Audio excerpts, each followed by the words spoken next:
또 다른 불행의 씨앗. 타락한 인류에 대한 하나님의 심판인 대홍수 사건. 우리가 노아 홍수 사건을 통해서 하나님께서 이 땅의 죄를 멸하시는 모습을 이미 살핀 바가 있습니다. 이러한 심판 앞에 인간이 해야 될 게 뭐냐? 하나님의 거룩한 말씀 앞에 순복하고 그 말씀대로 순응하며 살아가는 것이 도리이지만, 또 사람은 금방 잊어버리고 급속도로 하나님의 은혜의 자리에서 계속 벗어나는 모습을 보게 됩니다. 생육하고 번성하여서 땅에 충만하라 말씀했지만, 충만을 이루었지만 그 충만 속에 사람들은 그 하나님의 뜻을 통한 충만이 아니라 자기의 뜻을 앞세우는 그러한 모습으로 나가게 되었다는 거예요. 그래서 오늘 우리가 잘 아는 바벨탑 사건, 자신들의 힘으로 자신의 이름을 내고 자신들의 흩어짐을 면하기 위해서 우리가 높은 탑을 쌓자라고 해서 오늘 본문이 전개되는 모습을 보게 됩니다. 이것을 보면서 여러분, 이 바벨탑 사건을 통해서 우리 인간들의 죄성이 참 뿌리가 참 깊다라는 사실들을 보게 됩니다. 인간의 교만과 명예욕, 그리고 하나님 말씀에 대한 불순종이 어우러서 가장 추악한 또 다른 불행의 씨앗이 이 바벨탑 사건을 통해서 나타나게 되었다는 사실입니다. 그 불행이 뭘까요? 지금도 우리가 힘들어하는 언어의 문제입니다. 언어 혼잡. 그냥 한 가지 언어만 사용했으면 좋으련만 나라마다 민족마다 글자가 달라, 언어가 달라. 영어 못하는 영어 해야 돼, 일어 해야 돼, 중국어 해야 돼, 온갖 언어를 다 해야 돼. 이게 우리가 순종만 했다면 이런 혼잡함 없이 그냥 한 가지 언어로 서로 소통하면서 살 수 있는 그 엄청난 은혜가 있음에도 불구하고 인간들은 그렇지 못했다는 겁니다. 홍수로 심판하시는 하나님의 그 징계를 친히 목도한 상황 속에서 얼마 지나지 않아서 이들이 번성하니까 이 하나님 은혜를 새까맣게 다 잊어버리고 다시 죄를 짓게 되었다는 거죠. 죄에 대한 망각성. 이 죄성은 우리를 이렇게 자꾸 이상한 쪽으로 이끄는 것을 보게 되죠. 저도 여러분들도 만약 우리가 믿음에 대한 뚜렷한 반응으로 말씀에 대한 순종이 나타나면 좋으련만 그렇지 못할 때가 참 많습니다. 그리고 우리 가운데는 본문의 인생들처럼 반복적인 그 죄성들이 계속 나타나게 되죠. 여러분들은 여러분이 가지고 있는 반복적인 죄가 무엇입니까? 속으로 대답하세요. 들통나면 부끄러우니까. 저 역시도 제 속에 있는 반복적인 죄가 있겠죠. 이게 참 끊으려고 해도 안 될 때가 참 많습니다. 믿음의 조상 아브라함도 보십시오. 참 믿음의 조상이라는 거룩한 이름을 가졌지만 자신의 육신의 안위를 위해서 자신의 아내를 몇 번요? 2번이나 누이라고 속입니다. 이 피를 이어받은 이삭 또한 아버지를 닮아서 자기 아내를 누이라고 속입니다. 이 죄의 속성은 뿌리가 너무 깊어서 자녀까지 이어지는 모습을 보게 되죠. 그런 측면에서 우리가 이런 죄성에 대해서 어떻게 할 것인가? 사도 바울은 얼마나 힘들었으면 오라 공고한 사람이로다 탄식하지 않았습니까? 그래서 우리도 내 속에 있는 죄를 탄식하면서 그것을 끌어내기 위해서 애쓰고 수고하는 그러한 죄와의 처절한 싸움들이 매일매일 삶의 자리에서 있으면 참 좋겠다는 그런 생각이 듭니다. 여러분들은 죄가 여러분의 삶 속에 이렇게 탁 다가올 때에 어떤 기분이 듭니까? 죄라는 놈이 나와 사귀자고 속삭일 때 여러분들은 그 속삭임 속에 어떻게 반응합니까? 우리가 이제 아는 것은 뭐냐면 단호하게 끊어버려야 되지만 이게 쉽지가 않다는 겁니다. 결국 우리가 죽는 순간까지 이 죄와의 싸움은 계속될 겁니다. 그리고 이 죄와의 싸움에서 자유하게 되는 그때는 내가 죽어서 하나님 앞에 안기는 그 순간에 이제 드디어 죄와 상관없이 살아갈 수 있다는 거죠. 그때까지는 여러분 계속 싸워야 됩니다. 싸워서 내 속에 있는 이 죄성이 나를 주장하지 못하도록 성령의 강력하신 도움을 구하는 그러한 우리가 되어지고 말씀으로 나 자신을 계속 쳐서 복종시킬 수 있는 그 거룩한 작업들을 감당하는 우리 모두가 되었으면 좋겠습니다. 먼저 1절에 보면 이렇게 말씀해요. 온 땅의 언어가 하나요 말이 하나였다 말씀합니다. 인류는 하나의 조상으로 시작되죠. 그리고 인종, 민족, 지역을 막론하고 통일된 형태와 뜻을 가진 하나의 글자를 사용을 했습니다. 얼마나 행복했을까요? 돌을 달라면 돌을 주고 물을 달라면 물을 주고 쉽게 언어를 전달하고 이렇게 소통할 수 있는 그런 세계에 살았다는 겁니다. 이게 하나님 주신 특별한 은혜죠. 그런데 이 특별한 은혜가 더 이상 은혜가 되지 못하는 사건이 발생하게 됩니다. 2절에 보면 이들이 가는 장소가 있죠. 어디입니까? 동방으로 옮기다가 신할 평지를 만나 거기서 거류하게 된다. 거기서 머무르게 된다는 거죠. 머물러 있던 곳에서 떠났는데 큰 평야를 만납니다. 목축을 하는 그들로서는 너무나 좋은 땅이었다는 거죠. 가장 최상의 최적지에 정착을 하게 되어집니다. 그리고 그는 이렇게 말을 하게 되죠. 자, 이 사람들이 하는 말처럼 우리가 한번 해봅시다. 시작. 서로 말하되 자 벽돌을 만들어 견고히 굽자 하고 이에 벽돌로 돌을 대신하며 역청으로 지렁을 대신하고 서로 말하되 서로 의논을 나누었다는 거죠. 마음을 빼앗길 만큼 최적의 장소에 도착한 그들은 한자리에 모였습니다. 그리고 뜻을 모읍니다. 사람들이 모여서 중지를 모으면 좋은 의견을 내고 좀 건설적인 오늘 보면 건설적이다 그죠? 건축하니까 좀 선한 건설 쪽으로 나가면 좋겠는데 그렇지를 못해요. 참 자신의 눈으로 직접 홍수를 목도했잖아요.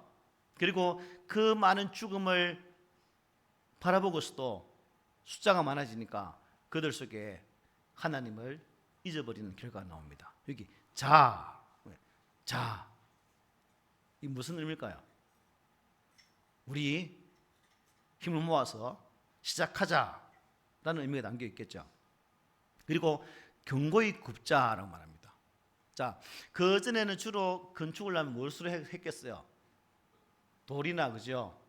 흙으로 이렇게 했겠죠. 그런데 이제 여기 이 시대에 와서는 벽돌을 굽는 인간의 문화가 점점 발달되는 그 장면을 보게 됩니다.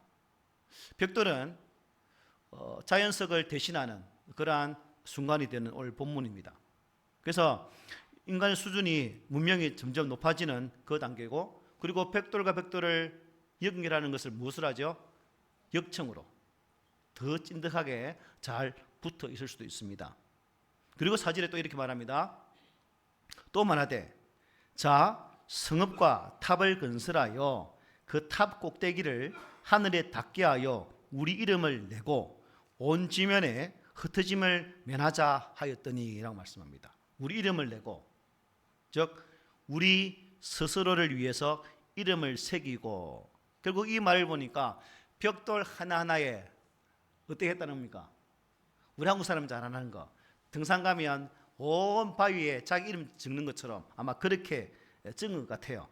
이 직역하니까 이름을 위해 새겼다는 뜻이 담겨 있으니까 하늘을 찌를 듯이 높은 탑을 쌓게 됩니다. 어느 나라를 막론하고 높은 것을 쌓기를 좋아하죠, 그죠? 우리나라에서 제일 높은 빌딩이 어디 있죠? 롯데타워. 그게 제일 높습니다. 안 가봤지만 그 앞을 지나가 봤는데요, 진짜 한참 높더라고요. 예. 세계에도 높은 것을 지으려고 경쟁하잖아요. 아마 높게 쌓으려고 하는 것이 아마 이 바벨탑 사건 이후에 계속 되어진 우리 인류의 모습인 것 같습니다. 자, 왜 이 탑을 건설하는가? 왜 이 탑을 건설할까요? 첫째가 뭐였습니까? 이름을 내기 위해서. 누구 이름일까요? 예, 지 이름, 자기 이름. 철저하게 자신을 나타내고자 하는 목적에 의해서 바벨탑을 쌓게 되었다는 것. 또 하나의 목적이 뭡니까? 흩어짐을 면하자. 자, 흩어짐은 하나님이 원하시는 거죠.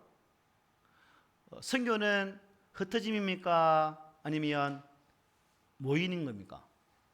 흩어지는 거예요. 예루살렘 교회가 흩어지지 않으니까 하나님께서 핍박을 그 속에 던져버리시죠. 핍박이라는 폭탄을 터뜨려서 그들을 흩어버리십니다. 마찬가지로 이때도 하나님은 온 지면에 충만하기를 원했지만 이 바벨탑 사건의 주역들은 그 흩어짐을 면하기 위해서 탑을 쌓게 되었다는 거예요. 그 탑을 기준으로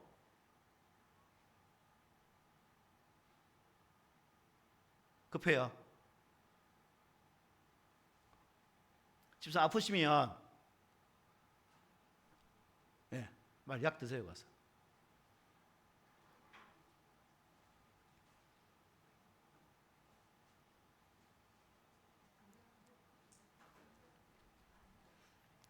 자, 그래서 원지면에 흩어짐을 면하기 위해서 그렇게 되었습니다. 자, 그럼에도 불구하고 그들이 결국 이 흩어짐을 면하자는 것은 누구에게 대한 도전일까요? 하나님께 대한 도전입니다. 어리석은 인간은 때만 생기면 절대자에게 대적하고자 한다는 것이죠. 사람의 존재 목적, 하나님의 영광입니다. 그리고 그를 기뻐하는 것입니다. 그럼에도 불구하고 사람은 자신을 기뻐하고 자신의 이름을 드러내기를 원한다는 것이 우리 인생들의 삶인 것을 오늘 본문이 잘 말씀해요. 마태복음 21장에 보면 이렇게 말씀합니다. 내가 진실로 너희에게 이르노니 세리들과 창녀들이 너희보다 먼저 하나님의 나라에 들어가리라고 말씀했어요. 우리 예수님이 이 말씀에 비추어 볼 때 교회에 대한 적개심 불타는 무신론자들이 터무니없고 이상한 소리를 한다 할지라도 어때요? 우리가 말씀 앞에 서이지 못하면 본문에 누굽니까? 세리와 창녀들, 바리새인들이나 율법학자들이 더 말씀에 대한 우울하잖아요. 그러면 불구하고 이 말씀을 들었다는 겁니다. 만약 우리가 그러한 진리 안에 서 있지 못하고 하나님의 뜻 안에 바로 서 있지 못하면 이런 말씀을 듣게 된다는 거죠. 생육하고 번성하고 땅에 충만하는 이 하나님의 명령을 펼쳐가기 위로 인간들이 뜻을 모아서 터무니없는 이 바벨탑을 쌓게 되었다는 것. 혹시 내 안에는 이 바벨탑이 없습니까? 나의 명예, 나의 그 무엇을 나타내고자 하는 바벨탑. 우리 가운데 이런 바벨탑이 내 속에 있다면 오늘 이 말씀을 통해서 나를 살펴보고 우리는 이 탑들을 철저하게 무너뜨리는 그 작업을 통해서 하나님 뜻을 이룰 수 있는 그러한 우리 성도가 되시기를 바랍니다. 5절에 보면 이렇게 말해요. 여호와께서 사람들이 건설하는 그 성읍과 탑을 보려고 내려왔다. 이 말씀은 뭐냐면 인간의 행위를 간섭하시고 중재하시기 위해서 내려오셨다는 거예요. 자, 내려가서 니들이 하는 것이 무엇인지를 한번 보고 우리 한번 타협을 지어보자 라는 그런 의미에서 내려오셨다는 거예요. 그리고 6절에 이렇게 말합니다. 여호와께서 이르시되 이 무리가 한 족속이요 어느도 하나이므로 이같이 시작하였으니 이후로는 그 하고자 하는 일을 막을 수 없으리로다. 이르시되 하나님의 친밀한 작정과 섭리입니다. 구체적인 계획이라는 거죠. 반드시 이루고야 말겠다는 뜻이 이 말씀에 담겨 있습니다. 그러면 하나님께서 섭리하시고 작정했다면 이 뜻을 돌이킬 수 있나요? 없는 거예요. 그리고 말씀이 이렇게 되어 이후로는 그 하고자 하는 일을 막을 수 없으리로다. 이걸 직역하는 일이 되었습니다. 이제는 그들이 하겠다고 마음에 작정한 것들을 끊을 수 없게 되었다. 즉 인간들이 모여서 중지를 모은 그 뜻을 어떻게 할 수 없는 그런 때가 되었네 라는 말씀입니다. 자, 하나의 언어, 그것을 통해 하나님은 그들에게 은혜 주셨지만 인간은 이 하나의 언어를 자신들을 탐욕을 드러내는 그러한 도구로 사용했습니다. 그래서 하나님은 그 집단적 하나를 흩어버리기 위해서 언어를 이제 혼잡하게 할 것입니다. 시편 보면 이런 말씀이 있어요. 어리석은 자는 그의 마음이 이르기를 하나님이 없다 하는도다. 그들은 부패하고 그 행실이 가증하니 선을 행하는 자가 없도다. 여호와께서 하늘에서 인생을 굽어 살피사 지각이 있어 하나님을 찾는 자가 있는가 보려 하신즉 다 치우쳐 함께 들어온 자가 되고 선을 행하는 자가 없으니 하나도 없다라고 시인은 고발합니다. 하나의 언어 안에서 하나의 글을 사용했던 인류가 하나님의 은혜로 알고 그 은혜 앞에 세워졌으면 좋으련만 그렇지를 못했다는 겁니다. 그 하나의 언어에서 하나님을 찾지 아니하고 자신들의 이름을 내기 위해 급급했던 이들의 인간의 모습들, 이게 오늘날 바벨탑을 쌓은 이들만의 모습이 아니라 또 우리들의 모습과도 동일하다 하겠습니다. 다시는 돌이킬 수 없는 결국 그러한 자리까지 이들은 나가게 되죠. 7절로 9절 우리 함께 읽어볼게요. 시작. 자, 우리가 내려가서 거기서 그들의 언어를 혼잡하게 하여 그들이 서로 알아듣지 못하게 하자 하시고 여호와께서 거기서 그들을 온 지면에 흩으셨으므로 그들이 그 도시를 건설하기를 거쳤더라. 그러므로 그 이름을 바벨이라 하니 이는 여호와께서 거기서 온 땅의 언어를 혼잡하게 하셨음이니라. 여호와께서 거기서 그들을 온 지면에 흩으셨더라. 하나님께서는 창세 때부터 하나였던 언어를 그야말로 관건적으로 분리하셨습니다. 그야말로 섞어버렸다는 거죠. 근본적인 변화를 가져왔다는 거죠. 동시에 인간들은 스스로 도무지 해결할 수 없는 깊은 혼돈에, 혼란에 빠지게 됩니다. 생각해 보십시오. 탑을 쌓습니다. 내가 위에서 벽돌 한 장 했는데 물을 줍니다. 벽돌 2장 했는데 막 물 새봐가지고 막 붓습니다. 어떻게 되겠습니까? 야, 물 달라는데 왜 돌을 다 하면 또 싸우겠죠. 탑이 되겠습니까? 안 된다는 거죠. 바로 그러한 혼잡함이 오게 되었다는 거죠. 생각이나 뜻을 더 이상 함께 나눌 수 없는 그런 상태가 되었다는 거예요. 우리는 지금 우리 공동체는 한글이라는 글자를 사용하기 때문에 쉽게 언어가 전달됩니다. 그런데 어느 날 영어를 잘하는 어떤 분이 여기 서서 그분은 한글을 잘 모른다 생각합시다. 영어로 샬라샬라 하면 우리는 어떻게 될까요? 아마 잠이 와서 아마 다 주무시거나 또 집에 가거나 이렇게 하겠죠. 바로 지금 그런 상황입니다. 하나님의 절대 주권 앞에 불복했던 인간에게 하나님은 그들을 흩어버리시는 그러한 징계를 하시고 마십니다. 죄 가운데 있는 인생, 포기할 줄 모르고 여전히 죄로 말미암아 살아가는 그 인생에게 하나님은 흩어버리는 그러한 결과를 가져왔다는 겁니다. 여러분, 다시는 돌이킬 수 없을 것 같은 이 참혹한 징계를 받고 있다 할지라도 과연 우리는 어떻게 해야 될까? 하나님의 거룩한 은혜 앞에 서서 하나님이 이러한 징계로 내게 찾아왔을 때 나는 어떻게 해야 될까? 인간의 바벨탑 사건 속에 하나님이 내려오셨다고 말씀드렸어요. 이게 무슨 의미일까요? 하나님은 인간이 인생이 죄 가운데 있다 할지라도 포기하지 않는다는 겁니다. 포기하지 않는다는 거죠. 아브라함 보십시오. 엘리에셀을 나의 종으로, 자기 종이지만 후대로 삼겠습니다. 아니야. 아들 줄 거야. 하갈을 통해서 아들 낳습니다. 하나님, 내 나이가 많아서 아들만 안 됩니다. 이 통해서 낳아야 되겠습니다. 이스마엘 낳죠. 아니야, 줄 거야. 라고 해도 끈질기게 거부했던 아브라함. 하나님이 거부한 아브라함을 거부하시고 떠나십니까? 아니에요.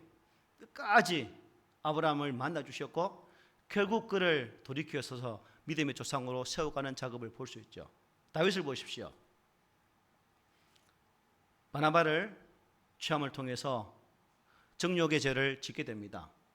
만약 하나님께서 죄에 대해서 징벌하시고 그냥 가차없이 처리하는 그런 분이었다면 다윗이 하나님 은혜 보좌 앞에 나가 나의 죄사함을 간구할 수 있었을까요? 없었을 거예요.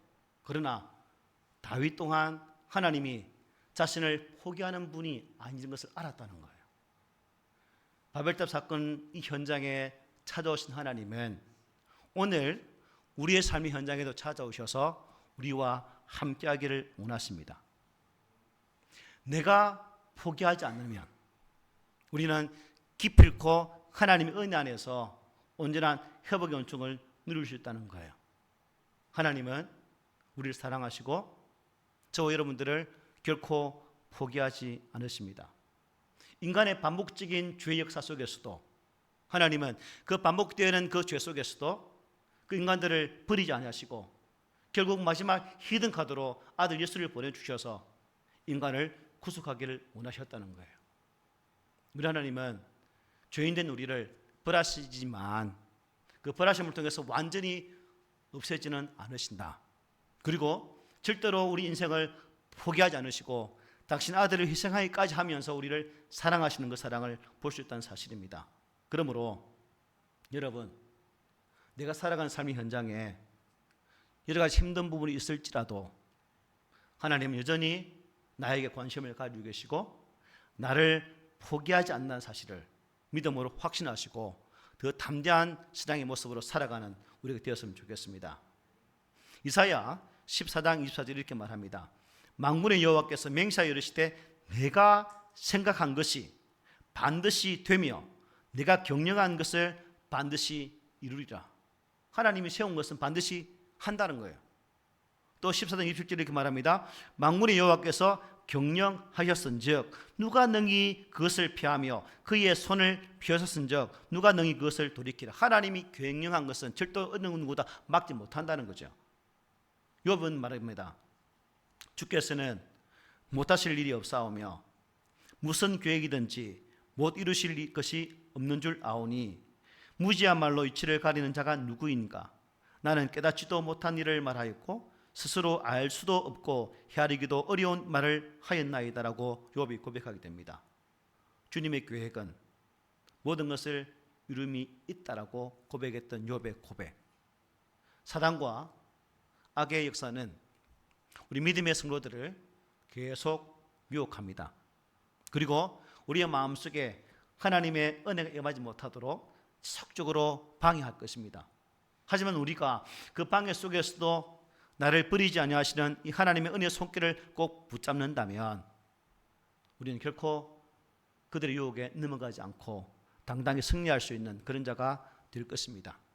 만약 바벨탑 사건을 만들었던 이 사람들처럼 우리가 계속 거짓을 한다면 파멸을 당할 수 있겠죠. 하지만 그 하나님의 은혜를 기억하고 하나님을 찾는 자에게는 우리에게 하나님의 용서하심 은혜가 임할 수 있다는 사실을 이 말씀은 우리에게 증거해 주고 있습니다. 하나님의 영이 항상 저와 여러분 안에 내주하시던 것처럼 성령께서 지금도 우리를 새롭게 만드시기 위해서 작업하고 있다는 사실을 꼭 기억했으면 좋겠습니다. 생육하고 번성하고 충만하라. 이게 하나님의 우리를 향한 뜻입니다.